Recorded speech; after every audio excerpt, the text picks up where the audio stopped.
What is art? Welcome to Philosopher's Corner. I'm John. What is art? It's a question that's been asked since the dawn of time. The standard definition for art is that it's a product of the conscious imagination, intended to be appreciated for its beauty.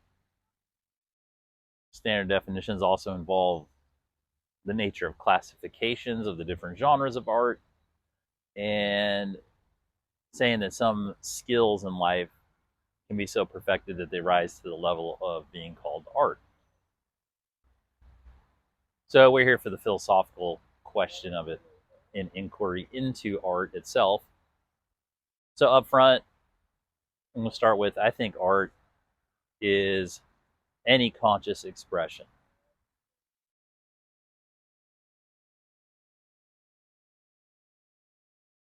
So that's a pretty broad definition of art, like a conscious expression. Now,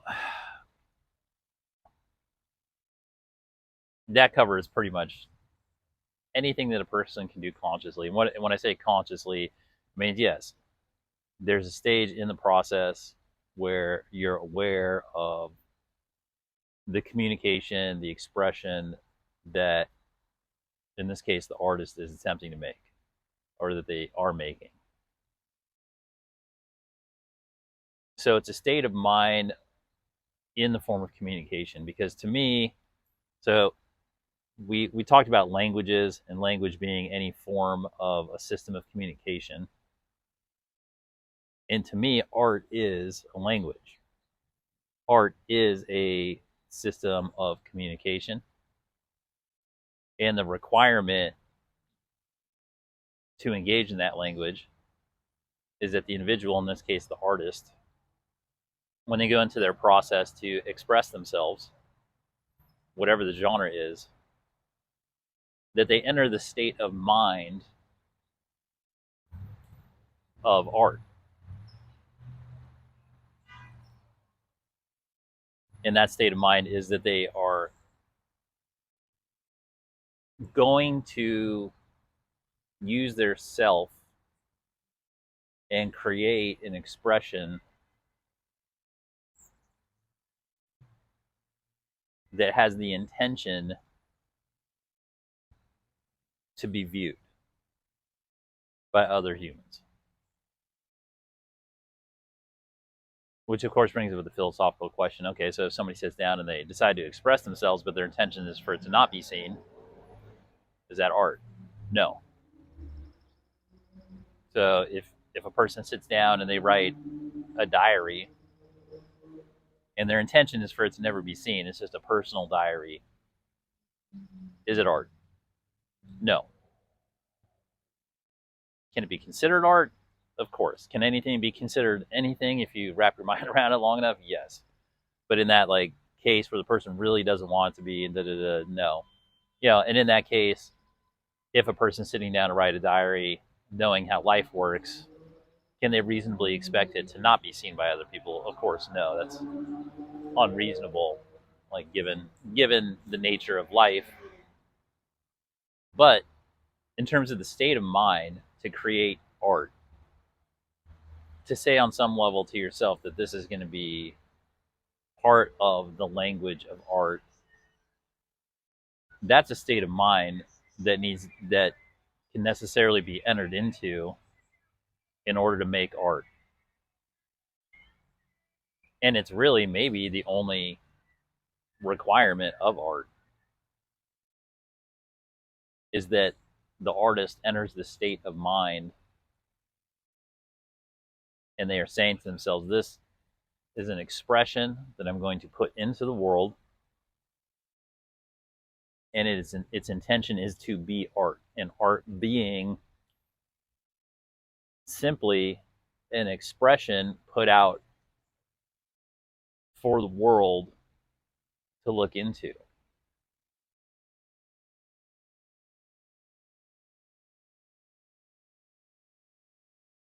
And once they have done that, once they have made that state of mind, once they have engaged in the expression of their choice, then whatever comes out, to me, philosophically, is art. Art is not for something to be art, it has no requirement for skill. It has no requirement for genre. It has no requirement for likability, beauty, anything at all. It's simply the state of mind that a person has sat down, and in that moment before they create the thing, at some point they have said to themselves, I intend for this to be in the language of art. I intend for this expression to last. I intend for this expression to be seen, to be interpreted, to be heard, to be felt, whatever it might be. And so when we have that idea, we can go back to the very beginnings of time, of human history at least, and we can see that the very earliest petroglyphs, fit this fit this definition of art. The very first people in caves who had some impulse, some instinct to mark the cave walls,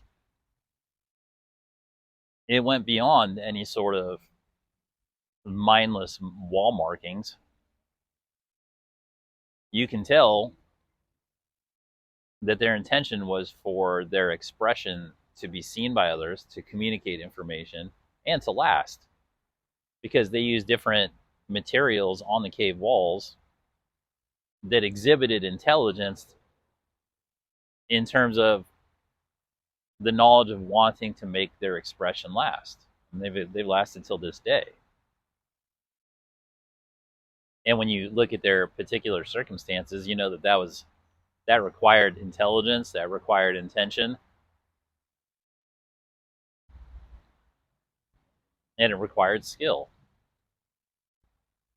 All of which point to the state of mind they were in when they decided to express these things. And in that state of mind, I think we can infer that their state of mind was to make an expression that went to other people and went beyond their circumstance in life.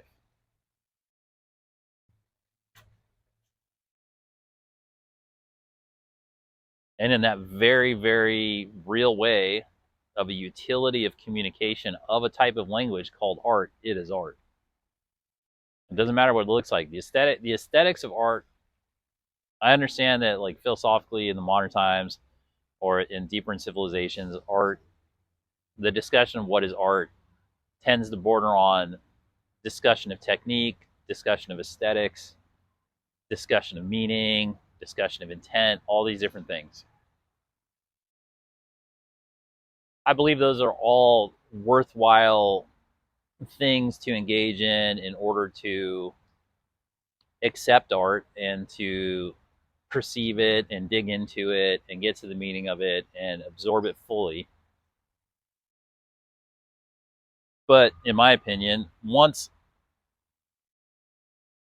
a conscious expression has been put out and an audience or another person, the not creator, anybody who's not the creator who encounters the art is the audience. So once the audience has encountered the art, any discussion that is catalyzed or provoked by the art has validated the fact that that thing is art. It doesn't matter what the nature of the discussion is. It doesn't matter what the nature of any of the activity that comes out of it is. Good or bad, however you want to define it, it absolutely does not matter. Once it has catalyzed conversation and debate and examination and inquiry, you for sure know it's art. That's just now you know it is. Now you're just, that's one of the chief objectives of art, is just to begin that discussion, to begin people coming together and talking things out or expressing to each other things about the thing that was expressed. So art. The integral part of art, creating art, is the artist entering into the state of mind at least once. They can just do it once and go, oh, okay, now whenever I do this, I'm making art. They enter into the state of mind that they're making a conscious creation for entry into the language of art. And they don't have to know that it's art as a language per se, like with the cave people making petroglyphs. A rose by any other name smells as sweet. They just knew they got into a conscious state if they wanted their expression to be seen by others and for it to last. Now, lasting doesn't have to be a part of it, but they just knew they wanted to express it and that they were consciously creating it in a way that it could be absorbed by others.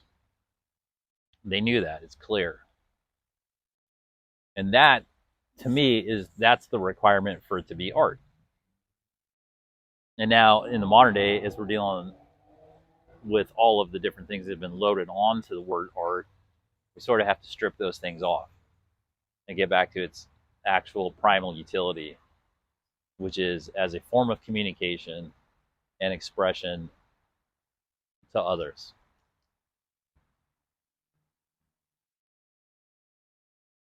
Not merely aesthetic.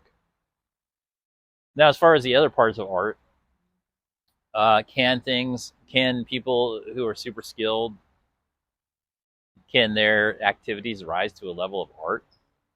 Yes. Yes, it can.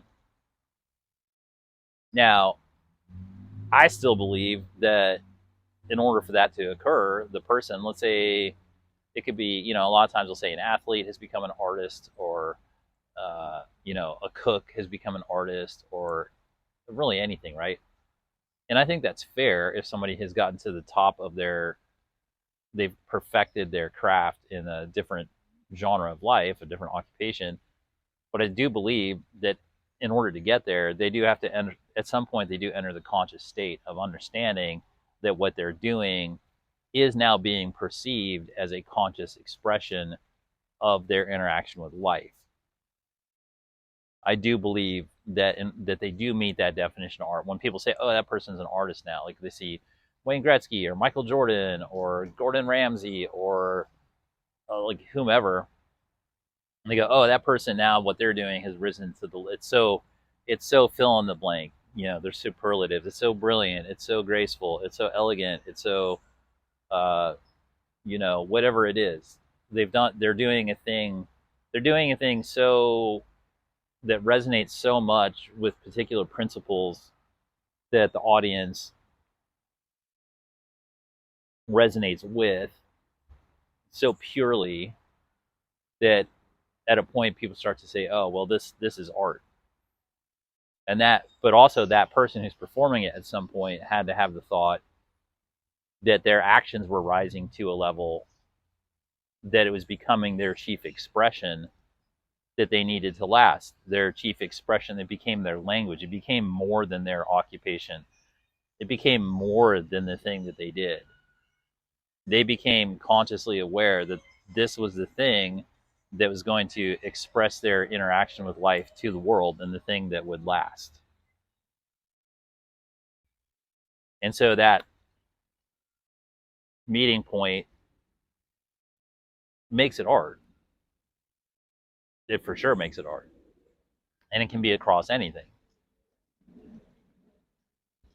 Now, in terms of the classification of art, whether people call it music or painting or sculpting or movie making or joke telling or orating or anything, it doesn't really matter. Now that we philosophically can kind of see that even what we would call a standard occupation can rise to the level of art.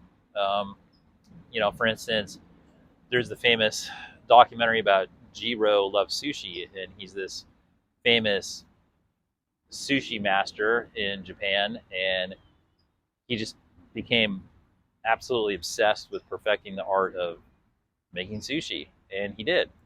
And that vibration went out to the world of this man is an artist with sushi, and it worked.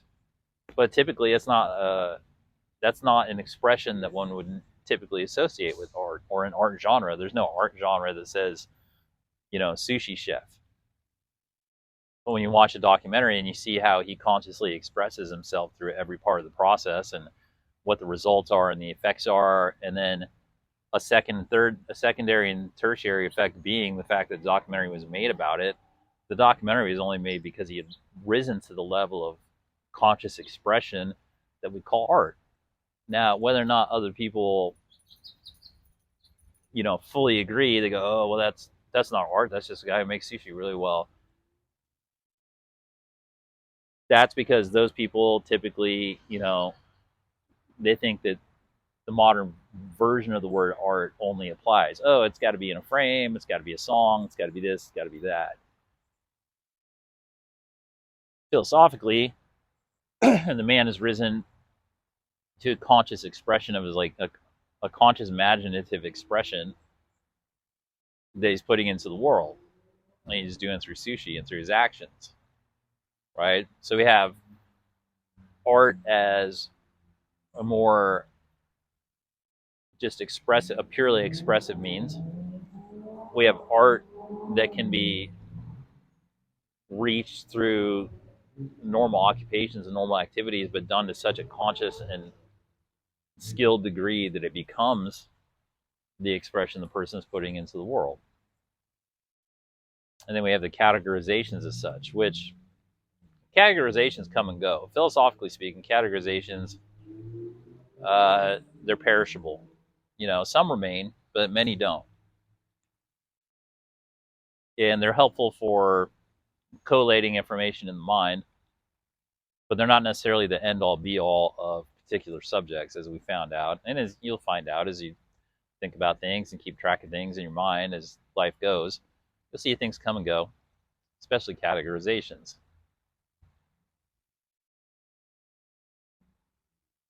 So art, so these conscious expressions, you can reach it there in a variety of ways, and it has tremendous impact. Art, I mean, it's a different question, but what types of human expression, what types of creations have like the longest lasting impact in human culture, or what has like the largest impacts or whatever. Obviously that's an open-ended conversation / debate, but art is always in there, like the petroglyphs. I mean, let's look back, right? So we have thousands of year old caveman markings, paintings, figures. They actually are they're pretty good, decent, especially given for how long they've lasted. And you look back at that civilization and say, okay, so their art lasted. It lasted in the modern era, like the digital. They had no conception of this future. They had no conception of the wild amount of technology and just everything about this world. There was no way. I mean, one of them might have had like a prophetic dream or something, but there's just no reasonable way to assume that any of those people in that era had any conception of what this future was going to be. Yet, their artwork survived and informs us of their era more than maybe anything else. No, more than maybe their fossilized records, more than anything we could find out about them.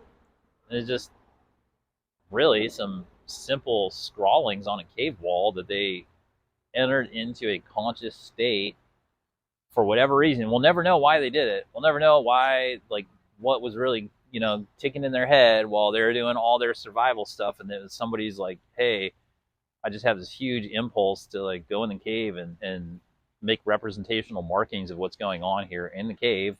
We'll never know why. But fortunately they did, because it gives us a window. And I think really what we're getting to here is like, it gives us a direct connection to the other humans throughout time and space. And in order to create that connection through like a real connection, because we can empathetically feel that connection, like it completes our humanity through time and space as a tribe, as a non-linear tribe throughout time and space.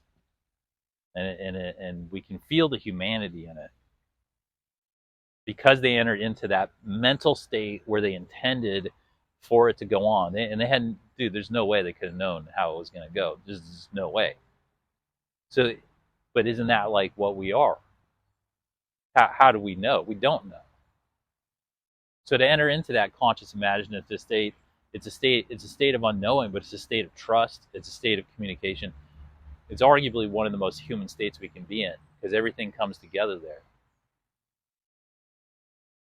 So art is a thread through time for our nonlinear human tribe. And it cuts across everything. If it can cut across time and space, it can cut across everything. And it does. It does. And in that way, it enriches us in a way that no other thing possibly can. Nothing provides the fulfillment, the connection, and the enrichment that art does.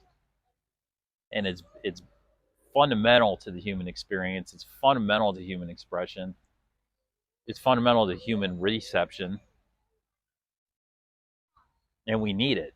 We need it for coherency as we travel through time. We need it through coherency as we navigate daily issues. We need it for connection to other human beings, to level us out, to share with each other, to make us whole.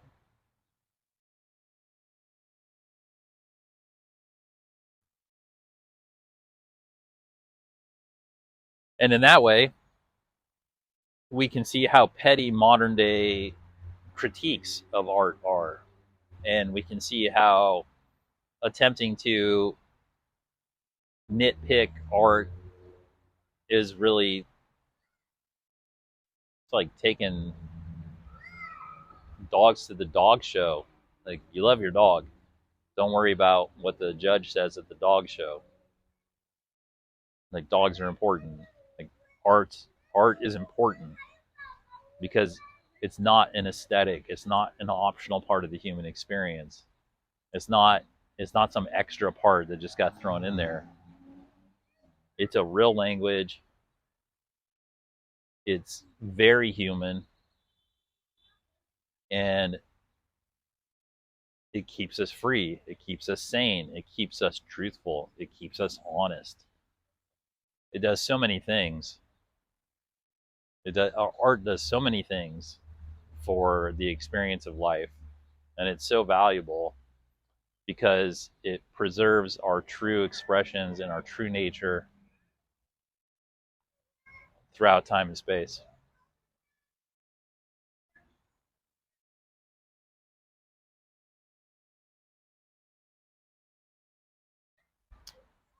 Art, what a great language. It's great to be human. Well, thanks for spending some time here at Philosopher's Corner. I hope you found this helpful, and I hope you have a great day.